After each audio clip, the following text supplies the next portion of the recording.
Hola, ¿qué tal? Buenas noches, bienvenidas, bienvenidos aquí a su programa En Corto. Soy José Ortiz Medina y hoy hemos invitado, fíjese usted, a Bernabé Librado Zuvirie Vázquez y él pues realiza una actividad realmente que a mí me tiene sumamente impresionado.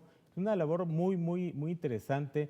Él forma parte y dirige junto con otros amigos y compañeros pues un colectivo que se llama Colectivo El Taller, y que básicamente, bueno, apoyan a personas de LGBT. ¿Y qué más letras, mi estimado Bernardo Librado? Buenas noches. Hola, buenas noches.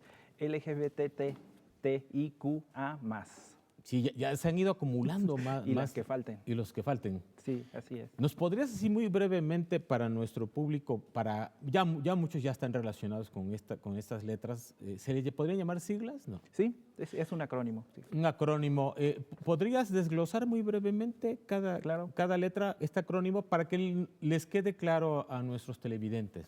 Claro que sí, es lesbianas, gays. La L. L de lesbianas, G de gays, bisexuales, B de bisexuales, TTI es transexuales, transgénero, travesti, la I de intersexuales, la Q de queer, la A de asexuales, y el más por todo lo que venga, todas las identidades que apenas están emergiendo en cuestión de género y sexualidad.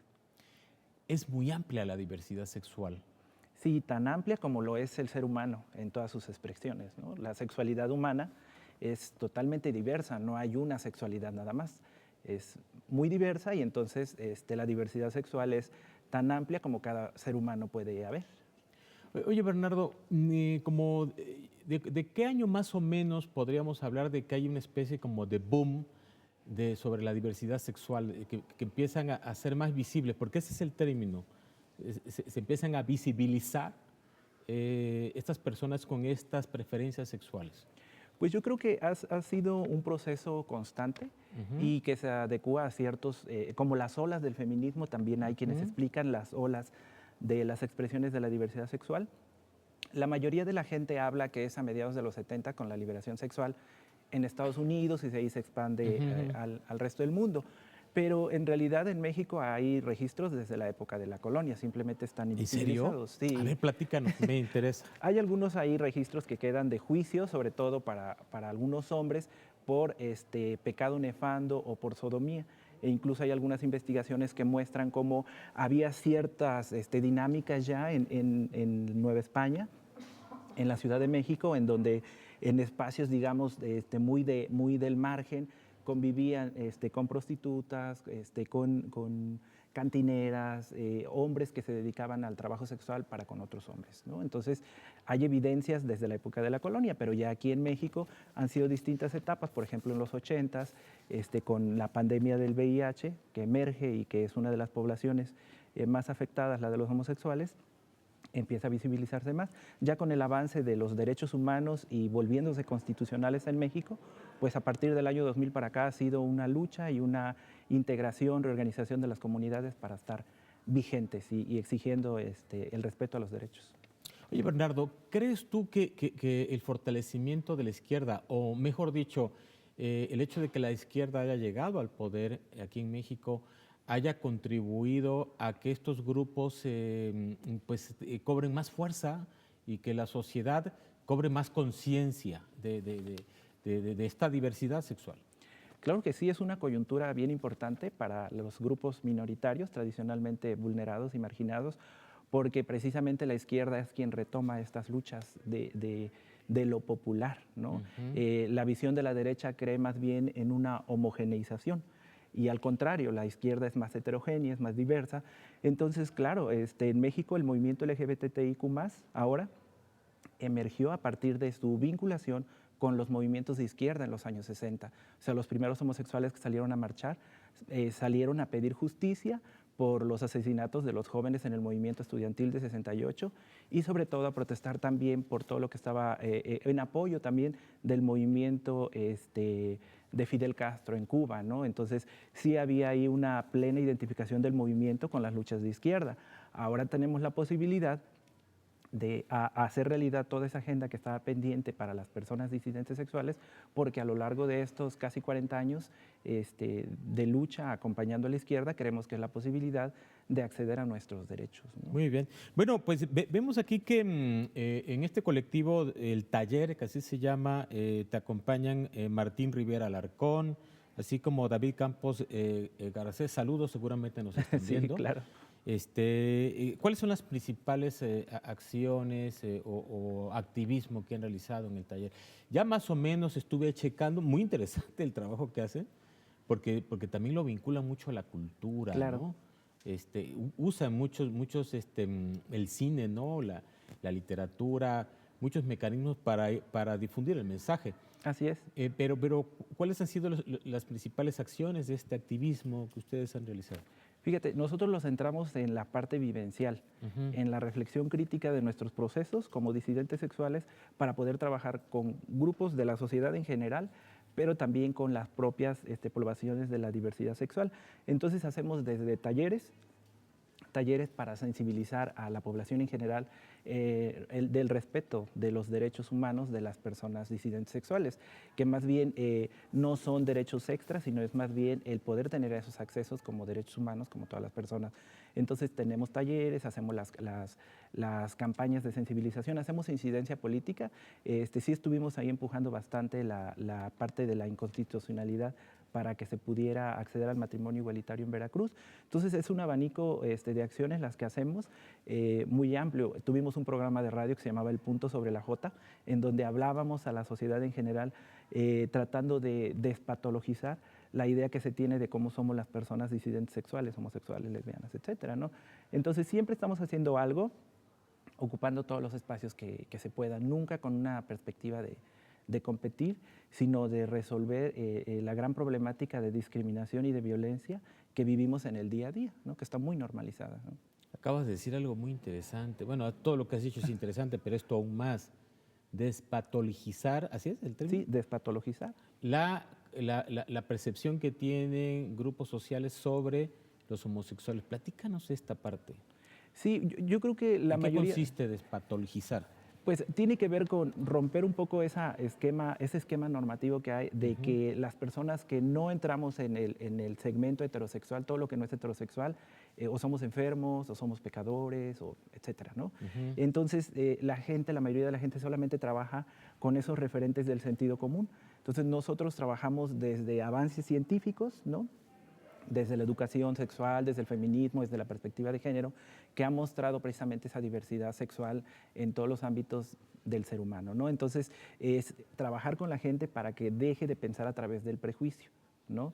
Y de ciertos estereotipos y patrones que están establecidos ahí que no se han cuestionado. Entonces, ¿qué acercamos? Información confiable, información científica, que hace que veamos más allá de lo que el prejuicio nos ha establecido, y los estigmas también, porque vivimos con un estigma de ser, de valer menos, de no tener derechos, etcétera, ¿no? Entonces, despatologizar sería eso un poco, porque es la ciencia médica la que en su tiempo dijo que éramos anormales, que éramos enfermos, y eso pues ya quedó descartado por la misma ciencia.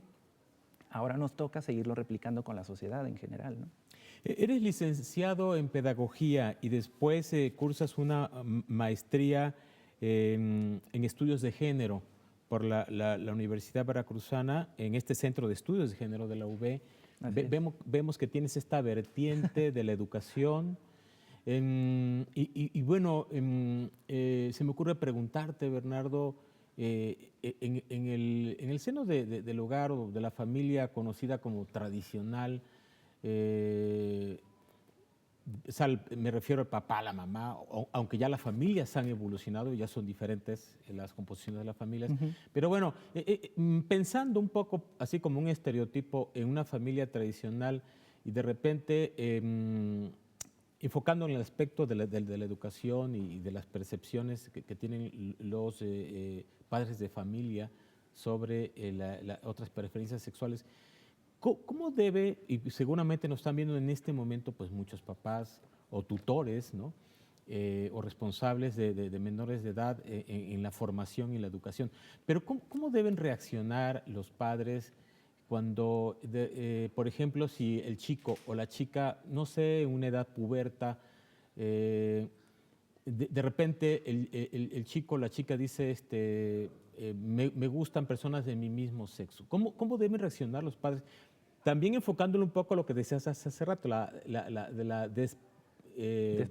Despatologización. exactamente. Sí, yo creo que la clave va a ser el conocimiento, o sea, la información. Dar por hecho que no porque seas padre y madre ya lo sabes todo sobre tus hijos, Claro. ¿no? Sino partir de la idea de que, en primera, los hijos no son un reflejo de los padres, ni tampoco son algo ya cerrado. O sea, son Porque de repente seres los en papás construcción. se sienten, entre comillas, culpables. Así dicen, es. porque en esta concepción equivocada, ¿no? Así es. Dicen, ¿qué hice? Lo primero dicen, ¿qué hice? ¿En qué fallé? Cuando Así no es. va por ahí, ¿no? Entonces, sí, yo creo que la información, el conocimiento es clave. Una vez que, si en las infancias hay este tipo de manifestación de manera muy temprana, No regañarlos, no regañar ni ¿verdad? visibilizar, porque yo creo que uno de los graves errores que pagamos cuando ya somos adultos o tenemos más conciencia es precisamente el que nos obligan a hacer algo que no queremos y después ya de adultos tenemos que estar con el psicólogo, hasta con el psiquiatra, ¿no? Entonces, tener acceso a información, platicar, respetar y reconocer que las infancias tienen también derechos a vivir su libre personalidad y su sexualidad de acuerdo a su edad, ¿no? Entonces, no suprimir, informarse, buscar, pedir apoyo, ¿no? Existen ahora instancias que están dando la información y que se acerquen también, por ejemplo, a nosotros, a los colectivos de las organizaciones de la sociedad civil, que trabajamos los temas, ¿no? Pero tampoco entrar en pánico, en paranoia. Creo que ahora sí ha llegado la información a padres y madres y creo que están más sensibles, pero para ciertos sectores de la sociedad. Hay clases sociales, estratos de la sociedad en donde no ha permeado tanto la información y ahí también la responsabilidad tiene que ver con la sociedad y con las mismas instituciones, la falta de políticas públicas que vayan atendiendo estos temas, pero nos corresponde a todos entonces partir del derecho, de los derechos de las infancias al libre desarrollo de su personalidad y de su sexualidad y a acompañar en todos estos procesos, porque la discriminación hacia las personas de una sexualidad disidente, que después vivimos violencia, es responsabilidad de toda la sociedad. Información, esa es la palabra clave, lo acabas de decir, información, infórmense por favor para que no incurran en prejuicios. ¿Podrías, Bernardo, darnos el dato de contacto del colectivo El Taller para quienes nos están viendo y quieran más información sobre lo que estamos platicando? Claro. Y al rato pues no haya allí prejuicios como lo que estamos aquí comentando. Claro que sí, con mucho gusto. Nos pueden buscar en Facebook, en la página se llama El Taller Jalapa XY y ahí nos pueden seguir, siempre estamos subiendo información o nos mandan un mensajito y les contestamos todo el tiempo, estamos al pendiente de nuestras redes. Ahora sí que imparten talleres en el taller. Sí, de hecho, hacemos, te digo, varias actividades, constantemente estamos dando talleres, trabajamos con instituciones, incluso ahora, fíjate, curioso, ahora trabajamos dando sensibilización en género y diversidad sexual a policías, en la Academia de Policía, trabajamos, lo que te comentaba, grupos al interior de masculinidades, en donde hombres disidentes sexuales nos reunimos para platicar sobre nuestra vivencia, de nuestra sexualidad, de nuestros problemas de género, de cómo nos va en los trabajos, de construir y revisar. Hay ciertas prácticas hegemónicas que hemos heredado de la misma masculinidad heterosexual, por ponerte un ejemplo, ¿no? Yo quisiera invitarte más adelante a otro programa porque se nos quedaron muchos temas en el tintero, dijeran los Claro que sí. clásicos, los antiguos, cuando era la imprenta, ¿no? Pero se nos quedaron muchas cosas por allí fuera y más adelante en otra charla me gustaría platicar contigo, Bernardo, de este tema que acabas de abordar hace unos momentos, las masculinidades, ¿no? El concepto de hombría, ¿no? O sea, que hay allí una concepción, por un lado un poco arcaica, con prejuicios, pero bueno, yo creo que podría haber nuevos conceptos de hombría. Sí, claro. Más con una Claro que sí. mente más abierta, más avanzada. Sí, sobre todo porque el ser hombre no es algo cerrado, siempre estamos cambiando, muy bien. depende del contexto, tiempos. Pero lo platicamos Claro que en sí. otra charla, porque esto está muy interesante. Yo te agradezco mucho, No, gracias Bernardo a ti. Librado Zubiri Vázquez, uno de los integrantes del colectivo El Taller. En verdad, muchas gracias. No, gracias a ti. Buenas noches. Pero sobre todo, gracias a usted por habernos acompañado aquí en corto. Buenas noches, hasta la próxima.